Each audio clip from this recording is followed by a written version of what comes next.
নমস্কার, সুপ্রভাত। সিটিএন চ্যানেলের সুরো মাধুরী অনুষ্ঠানে আপনাদের সবাইকে স্বাগত জানাই। প্রতি রবিবার সকাল 9টা মানেই সিটিএন চ্যানেলে অনুষ্ঠান সুরো মাধুরী, আর আমি রয়েছি আপনাদের সঙ্গে সুপর্ণা মুখোপাধ্যায়। আমার সঙ্গে গল্প, গানে, আড্ডায়, কবিতায় যারা অংশ নিতে চান তারা অবশ্যই যোগাযোগ করুন 9830236949 এবং 7596889622 এই নাম্বারে। বিগত কয়েক রবিবার ধরে আমরা শুনে আসছি নানান স্বাদের গান। আসুন না এই রবিবার আজকের দিনে আমরা একটু অন্যভাবে রসাস্বাদন করি, কবিতার ছন্দে গা ভাসাই। আর আজকে আমাদের মাঝখানে অতিথি হিসেবে যিনি উপস্থিত রয়েছেন তিনি বিখ্যাত কবি ও সাহিত্যিক রমিতা মজুমদার। দিদির সম্বন্ধে আমি একটু আপনাদের বলে নিই। ওনার জন্ম আসামের করিমগঞ্জে। বাবা স্বর্গীয় রমেশচন্দ্র কর ও মাতা স্বর্গীয়া বীণাপাণি দেবী।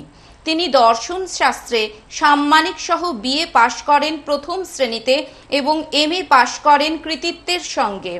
পরবর্তীকালে একটি রাষ্ট্রায়ত্ত ব্যাংকে উচ্চ পদে চাকরি করেন। সাহিত্যের প্রতি ছোটবেলা থেকেই তার অনুরাগ ছিল। বাড়িতে সাহিত্য আলোচনার পরিবেশে তিনি বড় হন। কবিতা, গল্প, প্রবন্ধাদি রচনা করে স্কুল, কলেজ, বিশ্ববিদ্যালয়ে বহু পুরস্কার পান। এখন তিনি সম্পূর্ণরূপে সাহিত্য রচনার মধ্যেই নিজেকে নিয়োজিত রেখেছেন। তার কবিতা ও ছোট গল্পের বইও প্রকাশিত হয়েছে।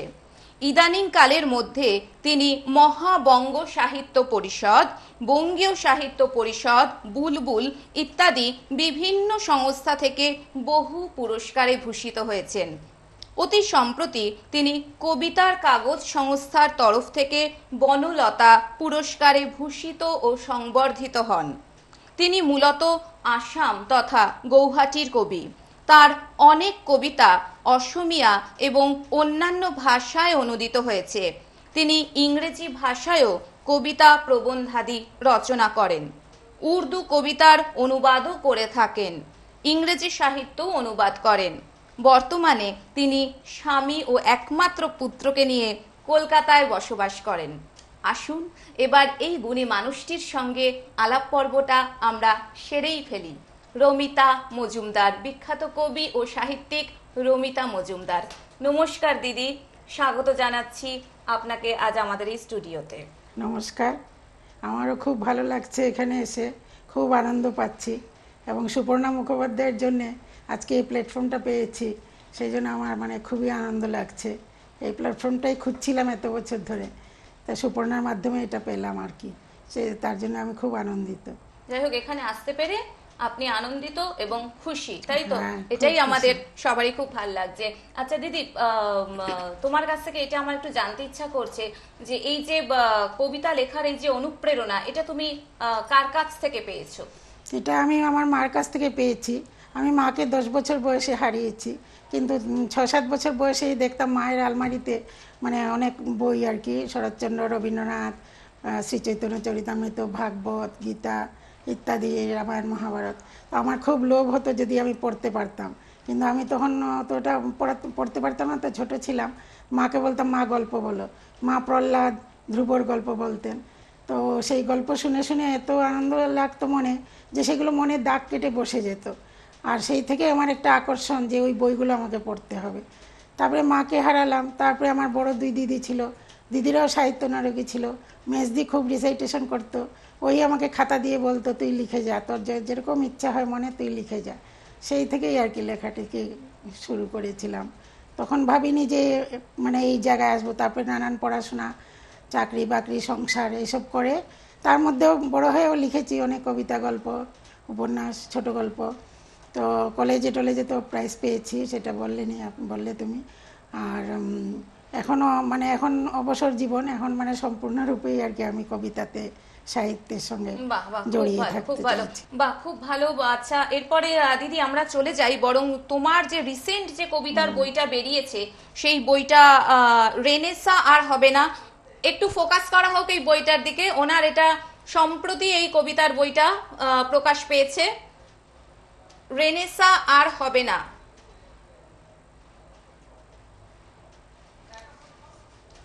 আচ্ছা দিদি, আমরা কবিতার বইটা সম্বন্ধে আলোচনায় পরে আসব। আগে তুমি বরঞ্চ একটা দুটো কবিতা আমাদের এই বইটা থেকে ঠিক শোনাও। আছে, ঠিক আছে। প্রথম যে কবিতাটি, সেটি হচ্ছে সরস্বতী বন্দনা। এই সরস্বতী পূজার সময় মনে মনে বসে ভাবছিলাম একটা কবিতা মা সরস্বতীকে নিয়ে, সেটাই লিখেছি আর কি, তারপরে বইতে ছাপা হলো। কবিতাটির নাম হচ্ছে প্রণাম লহ। কুন্দ বরণা শুভ্র বসনা, বসমা আমার মানসে, প্রণমী তোমারে বাগদেবী মাতা, লিখি যে কাব্য হরসে। মধুর মূরতি সুধা হাসিনী, তুমি মা হংস বাহিনী, আহ্বান করি তোমাকে মাতা, বিনা হাতে বিনা পানি। উষাময়ী তুমি কৃপা করো আমায়, তোমার আশীর্বাদে আমি যেন তব শ্রীচরণ দুটি রাখি গো মানস পটে। করুণা তোমার অপার জননী, লইনু শরণ তোমার, আমার লেখনী যেন লিখে রাখে অমর কাব্য আমার। বাহ, চমৎকার! সত্যিই কোনো তুলনা হবে না, একদম সরস্বতী পুজোর সময়ের একদম উপযোগী এই কবিতা।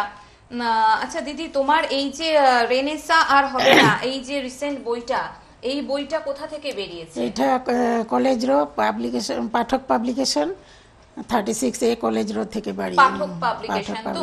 আর মোটামুটি কটা কবিতা এখানে রয়েছে? এখানে মানে ছোট বড় মিলিয়ে 54টি কবিতা আছে। 54টি কবিতা রয়েছে। আচ্ছা, এই বইটা এখন মানে কেউ যদি মনে করেন যে কিনবো বা নেবো, এই বইটা আমরা এখন কোথা থেকে পেতে পারি? এটা অনলাইনে বইঘর.com ইয়েতে অ্যাপে গেলে পাওয়া যাবে। অনলাইনে বইঘর.com এ আমরা এই বইটা সংগ্রহ করতে পারি। আর তাছাড়া ইয়েতেও পাওয়া যাবে, কলেজ রোতেও পাওয়া যাবে, কলেজ রোতেও আমরা এই বইটা পেতে পারি। আচ্ছা বেশ, এই এখানে যে সমস্ত কবিতা তুমি লিখেছো, মোটামুটি কি কি বিষয়ের উপর কবিতাগুলো লিখেছো? অনেক বিষয় তো রয়েছে, যদি বলো মোটামুটি কি কি বিষয় রয়েছে? এখানে কবিতার বিষয় হচ্ছে প্রেম, বিরহ, তারপরে বর্তমান সময়ের পরিস্থিতি, তারপরে মানে চেঞ্জ যেগুলো আসছে, ব্যাংকে যেমন কম্পিউটার এসেছে সেই চেঞ্জ, হাতের কাজ সরে গিয়ে চেঞ্জ এসছে সেইগুলো, তারপরে নানা রকমের মানে মহাপুরুষের জীবন কাহিনী নিয়ে লিখেছি, তারপরে নদীকে নিয়ে লিখেছি, এরকম বিভিন্ন রকমের, একটার সঙ্গে আরেকটার কোনো মিল নেই আর কি, বিভিন্ন রকমের ব্যাপার নিয়ে লিখেছি আমি এই কবিতাগুলো। বেশ বেশ, আমরা কথায় আবার পরে আসছি। ঠিক আছে। চলে যাই বরং তোমার লেখা দ্বিতীয় কবিতায়। দ্বিতীয় কবিতা তুমি কি শোনাচ্ছ বলো? দ্বিতীয় কবিতাটির নাম দিয়েছি প্রতিমার সাজ। এটা হঠাৎই একদম মনে এসেছিল। এটা কোনো মানে কবিতা এমন একটা জিনিস যে হঠাৎ কখন কীরকম আর্জ ফিল করা যায়, একটা আর্জ যে এই কবিতাটা আমাকে লিখতে হবে, তোর মনের মধ্যে এটা লাইনগুলো ঘুরপাক খেতে থাকে। তারপরে এটা খাতা কলমে যখন প্রকাশিত হয় তখন কবিতার রূপে প্রকাশ হয় আর কি। তো এটা ঠিক প্রসব যন্ত্রণার মতো কবিতা লেখাটা, যতক্ষণ না খাতা কলমে ওইটা মানে প্রসব হচ্ছে ততক্ষণ মনে শান্তি পাওয়া যায় না। তাই আমি বলি যে এটা ঠিক প্রসব যন্ত্রণার মতোই ব্যাপারটা আর কি। তো যাই হোক, কবিতাটা পড়ছি। প্রতিমার সাজ। আমার প্রতিমা সাজিয়েছি আমি বেনারসি নয়, নয়তো ঢাকাই কাপড়ে। আমার প্রতিমা সাধারণ সাজে মধুবনী আর কলমকারীর বাহারে। কপালটি তার অতি প্রশস্ত, সেখানে ছোট্ট টিপ, নাসিকাটি তার উন্নত আর ঠোঁটে নেই লিপস্টিক। খোপাটি যে তার দোপাটি ফুলে হয়নি কো সাজানো, জুঁই ফুল দিয়ে মালা গেঁথে সে মালাটি খোপায় জড়ানো। দুটি বাহু তার নিটোল পেলব, গুলঞ্চ ফুলের গহনা, অতি সুন্দর সেজেছে সে নারী মোহনীয় মনোরমা। অলক্তক রঞ্জিত চরণ চিহ্ন রেখেছে ধরণী পরে, আমার প্রতিমা বারবার আসে আমারই মাটির ঘরে। বাহ, চমৎকার! অত্যন্ত বলিষ্ঠ লেখা তোমার, মানে কোনো কথাই হবে না। আশা করি দর্শক শ্রোতা বন্ধুরা বুঝতেই পারছেন আমরা কিরকম গুণী মানুষকে আজকে আপনাদের সামনে উপস্থিত করিয়েছি। আচ্ছা দিদি, তুমি তো রাষ্ট্রায়ত্ত ব্যাংকে অফিসার ছিলে, আর এখন অবসরে রয়েছো, প্লাস তোমার স্বামী, সন্তান, হ্যাঁ, ঘোরতর সংসারী তুমি। একদিকে বাইরের জগৎ সামলেছো, কর্মক্ষেত্র, আর একদিকে তুমি সংসার সামলেছো। তা সত্ত্বেও তুমি কবিতা লিখে বহু বই প্রকাশ করে ফেলেছো। তা এই যে সময়টা, এটা তুমি কখন বার করেছো? এটা সত্যি একটা টাফ ব্যাপার, বিশেষ করে মেয়েদের ক্ষেত্রে, কারণ মেয়েদেরকে অফিসের পরেও সংসারে একটা বিশাল মানে বড় সময় দিতে হয়, বিশেষ করে স্বামী, সন্তান বা আরও যারা থাকেন। আর সন্তানকে তো মানে সময় না দিলে ভীষণ মানে ভিতরে একটা অপরাধ বোধ জাগে যে ওকে বোধহয় আমি ডিপ্রাইভ করছি বা কিছু। তাই যা অফিস থেকে এসে ওকে খাবার দেওয়া, ওকে বই নিয়ে বসা, এইসব তো করতেই হতো, বা রান্নাবান্নাও করতে হতো। কিন্তু আমি সময়টা বের করতাম এইভাবে যে আমার নিজের যে সময়গুলো, যেমন খাওয়ার সময়, শোয়ার সময় একটু কার্টেল করে ওইগুলোকে একটু সংক্ষিপ্ত সময় দিয়ে আমি সেই সময়টুকুতে কবিতাগুলো লিখতাম আর কি। আচ্ছা আচ্ছা, খুব ভালো। আচ্ছা দিদি, তোমার তো আরো বই বেরিয়েছে, রিসেন্ট যে বইটা আমরা দেখালাম রেনেসার হবে না, এছাড়াও ওনার আরো দুটি বই আমি দেখাচ্ছি ওনারই লেখা। পর জনমে, একটু ফোকাস করা হোক এখানে, পর জনমে, রমিতা মজুমদারের লেখা আরো একটি বই পর জনমে।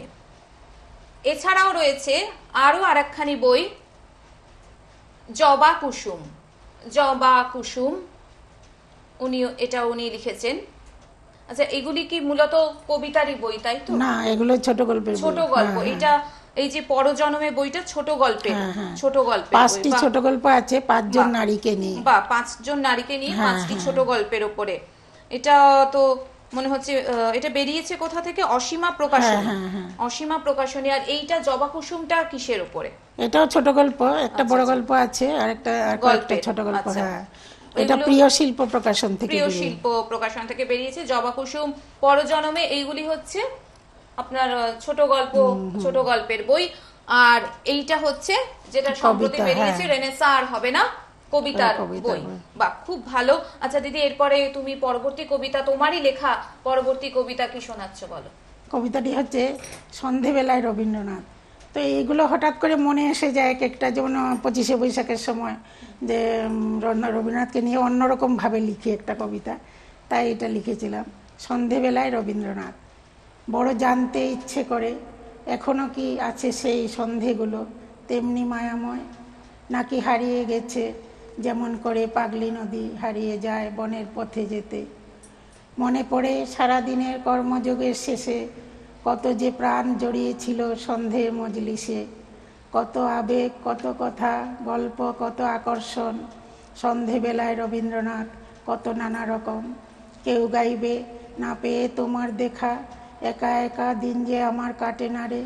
কেউ পড়বে শেষের কবিতা, নায়ক যার অমিত্রে, যিনি বলেন বিদ্যে হলো পাথর কমল হিরে, আর কালচার হলো তার থেকে যে আলো ঠিকরে পড়ে।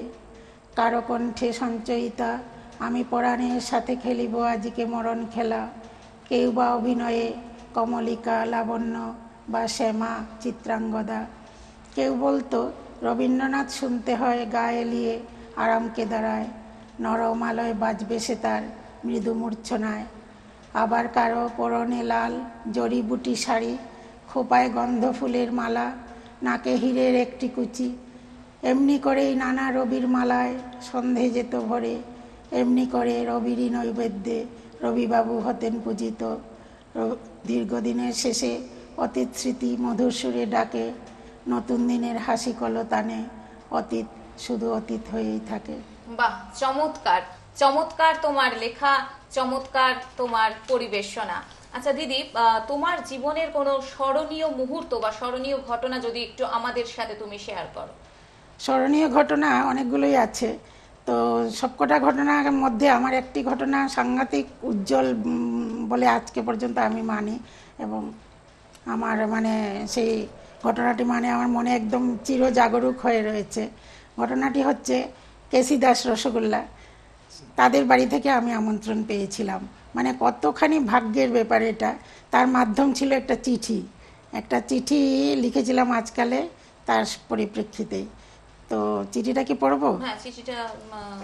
আচ্ছা, চিঠিটার মানে একটু বলে নিই।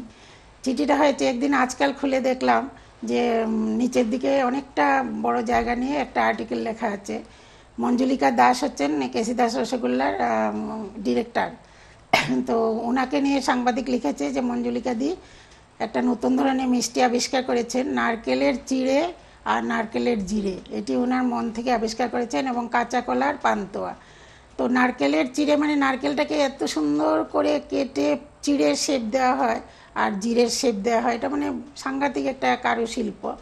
তো আমি সঙ্গে সঙ্গে একটা মন স্থির করলাম যে আমি একটা চিঠি লিখবো আজকালে, যে এই নারকেলের চিড়ে আর জিরেটা মঞ্জুলিকাদির আবিষ্কার নয়, এটা শ্রীহট্টের মেয়েরা ঘরে ঘরে এটা তৈরি করেন। আমি আসামের মেয়ে, আমি আসামে জন্মগ্রহণ করেছি, কিন্তু আমার দেশ শ্রীহট্ট। যদিও কোনো দিন শ্রীহট্ট দেখিনি, আজ পর্যন্ত যাইনি, কিন্তু আসামে সবাই শ্রীহট্টের লোক, সবাই ঘরে সিলেটি কথা, সিলেটি কালচার, সিলেটি আচার আচরণ, খাবার দাবার সব কিছু সিলেটিতে হয়। তাই এই চিঠিটা আজকালে লিখেছিলাম, সেই চিঠিটা একটু পড়ে শোনাচ্ছি। সিলেটের মিষ্টি মেয়েরা, আজকালে প্রকাশিত মঞ্জুলিকা দাসের উদ্ভাবিত নতুন মিষ্টির তালিকায় নারকেলের চিড়ের প্রসঙ্গে বলতে চাই যে নারকেলের চিড়ে, নারকেলের জিরে ইত্যাদি সুস্বাদু মিষ্টি বহু প্রাচীনকাল থেকে শ্রীহট্ট জেলার প্রায় ঘরেই তৈরি হয়ে আসছে। এইসব মিষ্টি এমন প্রণালীতে বানানো হয় যে বহুদিন ঘরে রেখে খাওয়া যায়। আজকের যুগে যখন বিভিন্ন রকম সন্দেশ মিষ্টি বাইরে কিনতে পাওয়া যায়, এমন সময়ও সিলেটি বাড়িতে বিয়ের তত্ত্বে, বিজয়া দশমীতে, ভ্রাতৃদ্বিতীয়ায় নারকেলের সন্দেশ, চিড়ে, জিরে, ক্ষীরের সন্দেশ ইত্যাদি বহুল পরিমাণে ও গুণগতভাবে উচ্চমানে গৃহিণীরা তৈরি করে থাকেন। এসব সন্দেশ তৈরির জন্য গৃহিণীরা অতি সূক্ষ্ম ছাঁচ তৈরি করেন কাঠ, পোড়ামাটি বা সিমেন্ট দিয়ে, যার নকশা অত্যন্ত শৈল্পিক। সিলেটি মেয়েদের মধ্যে এসব শিল্পকলায় নীরব প্রতিযোগিতা চলে এবং যার সন্দেশ যত সাদা ও সুস্বাদু কারুমণ্ডিত হবে তিনি তত রুচিবতী বলে সুনাম অর্জন করেন। সিলেটি মেয়েদের মধ্যে আরেকটি শিল্পকর্ম আছে, বিভিন্ন রকমের পিঠে বানানো। পৌষ পার্বণে বা অন্য সময় তারা চিড়ের পিঠে, সাবু, সুজি, আলু, মুগ ডাল, ছোলার ডাল ইত্যাদি বিভিন্ন রকম জিনিস দিয়ে পিঠে তৈরি করে স্বাদে গুণে যা এক একটি এক এক রকম। এছাড়া বিভিন্ন সবজি দিয়েও নানা রকম মিষ্টি তারা তৈরি করতে পারেন, যেমন বাঁধাকপি, পেঁপে, লাউ, কচু ইত্যাদি দিয়ে যা আজ মঞ্জুলিকা কাঁচা কলা দিয়ে তৈরি করতে যাচ্ছেন। এই প্রসঙ্গে শ্রীহট্ট জেলার মেয়েদের আরও একটি শিল্পকর্মের কথা না বলে পারছি না। ছোটবেলায় দেখেছি দিদিমা ঠাকুমারা নিজের মন থেকে উদ্ভাবন করে চালের গুঁড়ো দিয়ে উঠোন ভর্তি করে আলপনা দিতেন অত্যন্ত অল্প সময়ে, যার সৌন্দর্য ভাষায় প্রকাশ করা যায় না। এসব শিল্প ধীরে ধীরে হয়তো বিলুপ্ত হতে চলেছে। মঞ্জুলিকা দাসকে অভিনন্দন, তার তৈরি মিষ্টি খেয়ে হয়তো সেই পুরনো স্মৃতি আবার ফিরে পাওয়া বাহ যায়। বাহ বাহ, চমৎকার। আচ্ছা, দর্শক শ্রোতা বন্ধুদের উদ্দেশ্যে আরো একবার মনে করিয়ে দিই, যারা এই অনুষ্ঠানে আমার সাথে অংশ নিতে চান তারা অবশ্যই চলে আসুন এই ফোন নাম্বারে ফোন করে 9830236949 এবং 7596889622 এই নাম্বারে। এবার চলে আসি এই গুণী মানুষটির অসংখ্য পুরস্কার উনি পেয়েছেন, সেই পুরস্কারগুলি এবার আপনাদের দেখাবো। প্রথম পুরস্কার, একটু ফোকাস করা হোক পুরস্কারগুলির দিকে। কাশিরাম দাস স্মারক সম্মাননা 2019, এই বছরই 17 মার্চ উনি পেয়েছেন এটি। এর পরের পুরস্কার হচ্ছে শারদীয়া শ্রী শ্রী দুর্গা দেবী পুরস্কার। হ্যাঁ, এর পরে যেটি দেখাচ্ছি সেটি হচ্ছে বিশ্ববঙ্গ সাহিত্য উৎসব নিবেদিতা অ্যাওয়ার্ড। এর পরবর্তীতে রয়েছে যেটি আমার হাতের সামনে দেখতে পাচ্ছি আন্তর্জাতিক সাহিত্য উৎসব জীবনানন্দ পুরস্কার 2017।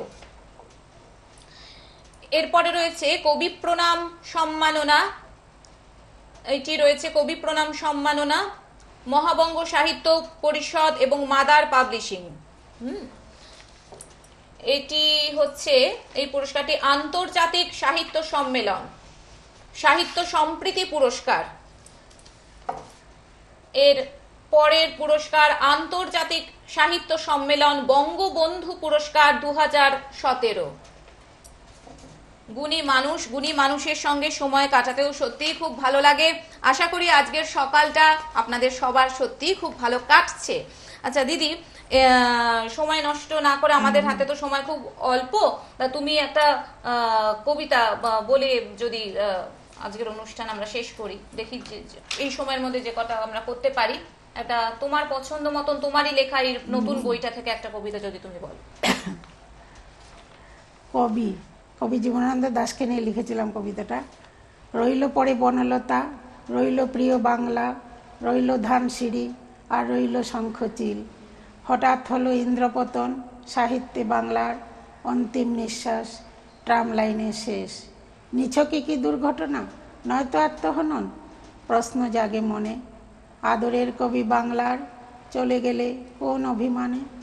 ফিরে এসো কবি আর একটিবার, তোমার প্রিয় নবান্নের দেশে ফিরে এসো ভোরের কাক হয়ে, ফিরে এসো বাংলার নদী মাঠ ক্ষেত ভালোবেসে, ফিরে এসো বাংলার সবুজ করুণ ডাঙায়। আর একটা ছোট যদি কবিতা কিছু আমরা শুনে নিতে পারি সময়ের মধ্যে। আচ্ছা, এইটাই বলি, রেনেসা আর হবে না তাই বলছি, এটাই যে তো যে বইটার কারণে নাম। হ্যাঁ হ্যাঁ হ্যাঁ হ্যাঁ, এটা দিয়ে আমরা শেষ হ্যাঁ। করি তাহলে অনুষ্ঠান। রেনেসা আর হবে না, মানে যেহেতু ওই কাশ্মীরের মেয়েটা আসিফার ব্যাপারে ঘটনাগুলো ঘটে চলছিল, সমস্ত দেশ উত্তাল হয়েছিল, সেই ব্যাপারে আর কি। বাহ বাহ। সতীদাহ প্রথা রদ হয়েছে, ধর্ষণ প্রথা চালু হলো, কোথায় রামমোহন? শিশুকন্যার হাহাকার আর নির্যাতনের চিৎকারে ভরে উঠেছে সারা ভুবন। হাত পাওয়ালা জঙ্গলি ওরা, ভিন্ন জাতি হয় ধর্ষক, কোলের মেয়েকে ধর্ষণ করে অসুস্থ আর ঘৃণ্য শোষক। কোনো শাস্তি নেই কি ওদের, বুক ফুলিয়ে খুন করে? সমাজে আজ এদের দাপট, গণতন্ত্র কি গেছে মরে? রামমোহন আর বিদ্যাসাগর আর কি আসবেন এই বাংলায়? ধর্ষণ প্রথা রদ করতে লড়াই করবে কে যে হায়। বাহ, অসাধারণ অসাধারণ, কোনো কথা হবে না। অনবদ্য তোমার উপস্থাপনা, অসাধারণ তোমার লেখনী। দিদি, অসংখ্য ধন্যবাদ তোমাকে। তুমি যে তোমার মূল্যবান সময় থেকে কিছুটা সময় আমাদের সঙ্গে শেয়ার করলে, আমাদের সঙ্গে কাটালে, আমরা সত্যিই খুব আনন্দিত এবং কৃতজ্ঞ তোমার কাছে। আশা করি তোমাকে আমরা আবার আমাদের মাঝখানে পাবো। ভালো থেকো। আমার খুব ভালো লাগলো তোমার সঙ্গে থেকে, তোমার সঙ্গে এই অনুষ্ঠান করতে পেরে। এটা আমার, আমি গ্রেটফুল। আর দর্শক শ্রোতা বন্ধুদের উদ্দেশ্যে বলি, তোমরা সবাই ভালো থেকো। দেখা হবে আবার আগামী রবিবার ঠিক এই সময় সকাল 9টায় সুরমাধুরী অনুষ্ঠানে। নমস্কার। নমস্কার।